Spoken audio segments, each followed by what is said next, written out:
Hello दोस्तों, मैं अनुज अर्जुन और मेरे यूट्यूब चैनल अनुज अर्जुन क्लासेस पर आपका स्वागत है। दोस्तों, यदि आप अपनी 10th क्लास की तैयारी को बेहतर बनाना चाहते हैं तो आप चैनल को सब्सक्राइब कर लें और बेल को भी प्रेस कर लें ताकि जब भी मैं कोई वीडियो डालूं तो नोटिफिकेशन टक से आपके मोबाइल पर आ जाए। तो चलिए दोस्तों, देखिए question number 21। If cot theta is equal to 15/8 then evaluate, मतलब हमें इसकी वैल्यू फाइंड करनी है 1 plus sine theta into 1 minus sine theta upon 1 plus cos theta into 1 minus cos theta. तो चलिए दोस्तों शुरू करते हैं। सबसे पहले हम क्या करते हैं, जो वैल्यू हमको दी होती है वो लिख लेते हैं। cot theta is equal to 15/8, ऐसे ही आपको एग्जाम में सोल्व करना है। उसके बाद क्या करते हैं, एक राइट एंगल ट्रायंगल बनाते हैं, एक सीधी लाइन जिसको हम बेसिकली बोलते हैं परपेंडिकुलर और एक बड़ी लाइन जिसको हम बोलते हैं बेस। इन दोनों लाइन के बीच में जो एंगल होता है वो होता है 90 डिग्री का। ठीक है, 90 डिग्री के सामने की जो साइड होती है उसको बोलते हैं हाइपोटेन्यूस। ठीक है, उसके बाद क्या करते हैं, एंगल थीटा में वैल्यू दी है और थीटा में ही हमें इवेल्युएट करना है। तो हम थीटा कहाँ पर रखें भाई, यहाँ तो 90 डिग्री हो गया तो यहाँ पर तो नहीं रख सकते, तो मैं या तो यहाँ रख सकता हूँ या यहाँ पर रख सकता हूँ। अच्छा, थीटा के सामने की साइड परपेंडिकुलर होती है, जैसा कि मैं आपको बताया ये बेसिकली ये परपेंडिकुलर होती है, तो मैं थीटा यहाँ पर रख लिया। ठीक है, ये परपेंडिकुलर ये बेस। क्या मैं थीटा यहाँ पर भी रख सकता हूँ? जी हाँ, मैं थीटा यहाँ पर भी रख सकता हूँ। अगर मैं थीटा यहाँ पर रखूँगा तो यहाँ ये हो जाएगी परपेंडिकुलर और बची हुई हो जाएगी बेस। फिर आपको उसी हिसाब से सोल्व करना है। परपेंडिकुलर हमेशा 90 डिग्री के सामने की रहेगी। ओके, उसके बाद क्या करना है, जो वैल्यू हमें दी होती है हम फिर वो चेक करते हैं। यहाँ पर पंडित बद्री प्रसाद हर हर बोल सोना चांदी तोल, इसमें P का मतलब परपेंडिकुलर, B का मतलब बेस, H का मतलब हाइपोटेन्यूस, SCT का मतलब है साइन कोस टैन। अच्छा, हमें कोट की वैल्यू दी हुई है, यहाँ पर साइन कोस टैन है, हमें पता होना चाहिए। मैं पहले बता चुका हूँ आपको पहले वो वीडियो जरूर देखना चाहिए। कोट उल्टा होता है टैन का। अगर टैन है परपेंडिकुलर अपॉन बेस तो कोट क्या होगा, बेस अपॉन परपेंडिकुलर, मतलब कोट में ऊपर बेस होगा और नीचे परपेंडिकुलर, मतलब कोट में ऊपर B है और नीचे P है। ठीक है, तो ये B की वैल्यू है, ये P की वैल्यू है। B की वैल्यू कितनी 15 और P की वैल्यू कितनी 8। ठीक है, अच्छा हम इस ट्रायंगल को कुछ नाम भी दे सकते हैं, A B और C। ठीक है, यहाँ तक आप समझ रहे हैं। अच्छा, हमें दो साइड की वैल्यू पता है और तीसरी साइड निकालनी है। जब राइट एंगल ट्रायंगल में दो साइड पता हो तीसरी निकालनी हो तो हम पाइथागोरस थ्योरम का यूज़ करते हैं। पाइथागोरस थ्योरम है h² = b² + p²।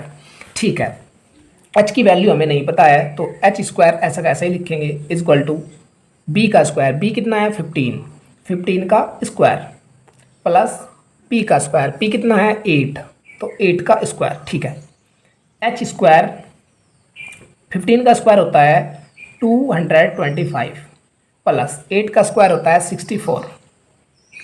ठीक है, h² इक्वल टू आ गया 289।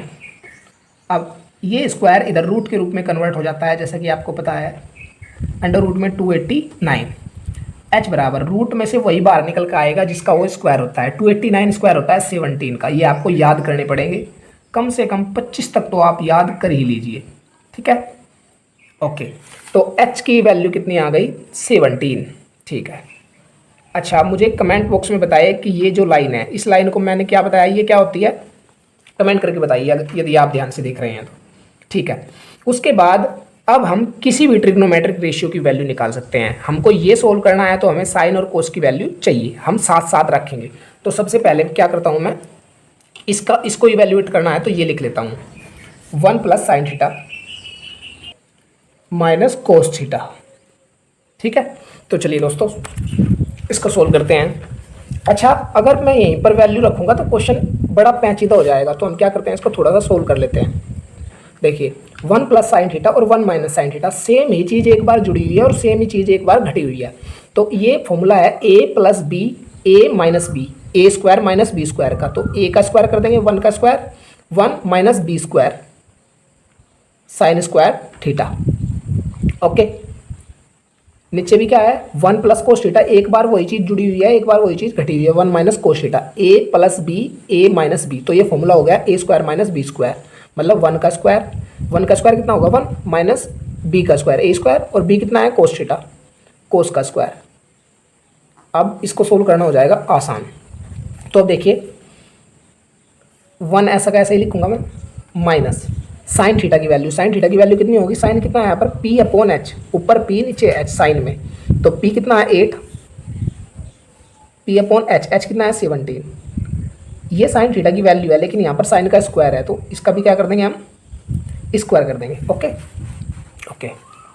अब देखिए 1 ऐसा कैसे ही लिखेंगे, माइनस कोस थीटा की वैल्यू, कोस कितना है b/h, कोस में ऊपर b नीचे h, b कितना है 15 और h कितना है 17।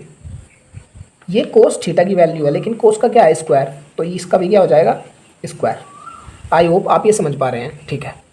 अब इसको सोल्व करेंगे, 1 ऐसा कैसे ही लिखेंगे, माइनस 8 का स्क्वायर 64 अपॉन 17 का स्क्वायर 289, ठीक है, अपॉन 1 ऐसा कैसे ही लिखेंगे, माइनस 15 का स्क्वायर 225 अपॉन 17 का स्क्वायर 289, ठीक है। अब क्या करेंगे, एलसीएम लेंगे, इसका एलसीएम कितना आ जाएगा 289, इसकी मल्टीप्लाई कहाँ पर होगी, यहाँ पर 289 माइनस जिसके नीचे है उसके उस नंबर को वैसे का वैसे ही लिख देंगे, ठीक है। यहाँ तक आप समझ पा रहे हैं। अब इसका एलसीएम लेंगे, नीचे जो नंबर है उसका भी एलसीएम कितना है 289, इसकी मल्टीप्लाई कहाँ पर होगी, यहाँ पर 289 माइनस माइनस 225 ऐसा कैसे ही लिखेंगे, ठीक है। जैसे कि आपको पता है ये कट जाएगा, ठीक है। यहाँ कितना बचेगा, घटाकर लिखेंगे 5 2 और 2 225, इसमें से घटाकर लिखेंगे कितना बचेगा 4 और ये बचेगा 64, ठीक है। आई होप आप यहाँ तक समझ पा रहे हैं। तो 225/64 ये इसकी वैल्यू आ गई, यही हमारा आंसर है, ठीक है। आई होप आपको ये क्वेश्चन समझ आया होगा। हमें कमेंट करके ज़रूर बताएं कि आपको ये वीडियो कैसा लगा, और इस वीडियो को अपने भाई बहन और दोस्तों में शेयर ज़रूर करें, और वीडियो को लाइक ज़रूर करें, और एक अच्छा सा कमेंट ज़रूर करें। Thanks for watching.